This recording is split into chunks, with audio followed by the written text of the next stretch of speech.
you wearing gauchos? No, they're just shorts that are a little on the long side. They're gauchos. They're not gauchos. Gauchos are different.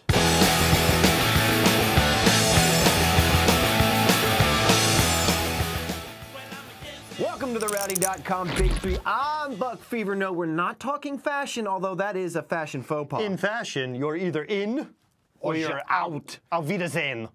Buzz Cutler, Buck Fever, Lucas, the camera weasel. The camera weasel? The camera weasel. I don't think you're a weasel, Lucas. We got three big issues to talk about as we look towards the Phoenix International Raceway event this weekend. There are two drivers who are enjoying major milestones. Let's start with Elliott Sadler, Virginia's own Elliott Sadler, who is making his 400th start. How do you sum up this promising career that really has gone nowhere? Damn, you just laid out Elliott.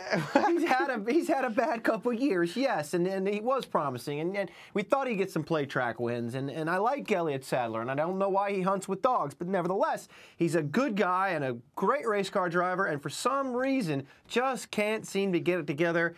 I'm going to say it's the equipment, but I want to see him come back. Please come back, You Elliott. say he's a great race car driver. He's got, what, 3 wins, 1 with Yates, 2 with the Wood brothers in 2004. He finished, I think, 9th in the standings in 2004 and really hasn't been heard from again, neither with Ray Evernham or with the current incarnation of Richard Petty Motorsports.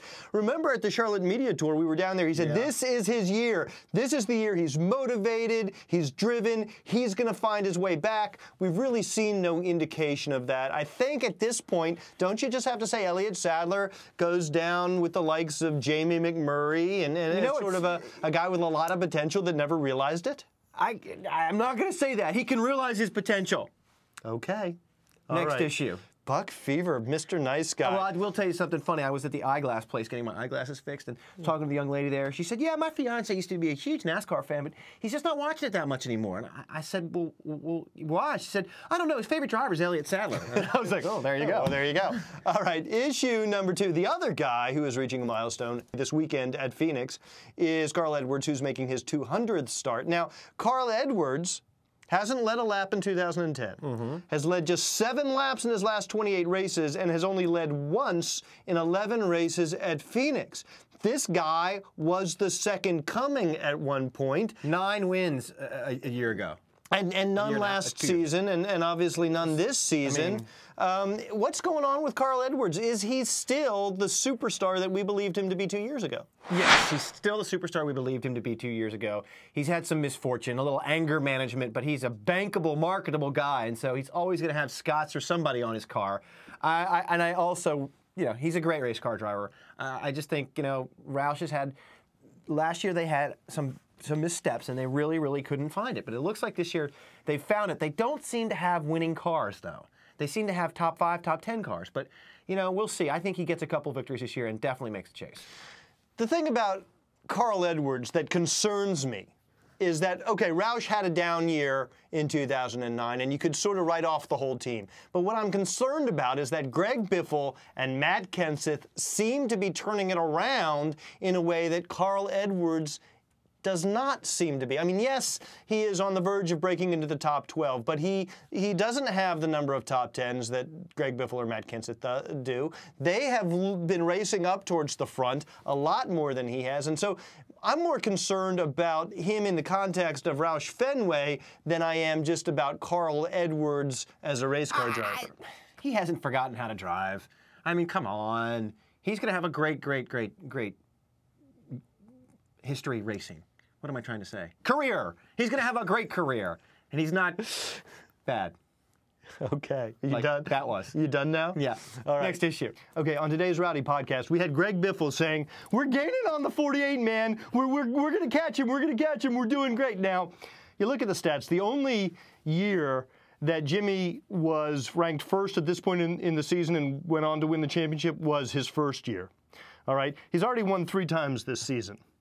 How is Greg Biffle gaining on the 48? Explain it to me, because I just don't see it. I don't. we'll find out after Phoenix because he messed up Martinsville. That's how he's gaining on the 48. When the 48 makes mistakes, that's when you gain. And if you listen to the podcast, he says, we had a great day at Martinsville and we were keeping up with the 48, and I don't really know if it was because he had mistakes or something or missteps. Well, he had mistakes and he had missteps, and that's the answer. It was an off day. Yeah, the only way you catch the 48 is when he makes mistakes, and it's very, very rare, Greg Biffle. Yeah, I mean, come on. I think the 48 is stronger than I've ever seen them at this point in the season. I mean, they are off to a tremendous start, and a better start than any of their other championship years, really. The drive for 5. If you look at it, I think the only hope that Greg Biffle has is that generally anybody who's leading at this point in the season does not go on to win the championship, statistically speaking. Now,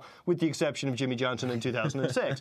So, Greg, I understand that you need to tell yourself you're gaining on the 48, and maybe your equipment is getting better. Maybe you guys are making strides in the shop. But to me, right now, the 48 is in a league of their own. And I don't enjoy saying that. I don't want that to be the case. But come on, don't we have to acknowledge the reality? Oh, probably the best race car driver to have raced a stock car. I mean, seriously, look at the stats. I'm serious, man. I'm still going with David Pearson. All right. And I might even put Richard Petty behind David Pearson. Still, we'll see when Jimmy's done where we rank him. Yeah, I know. It's going to be amazing. And speaking of amazing, so is Rowdy.com. Come join us there. Check it out. All things NASCAR. I'm Buck Fever. He's Buzz Cutler. Ta-ta for now. Bye. Rowdy.com. Say it like it is. Say what like it is? Rowdy.com.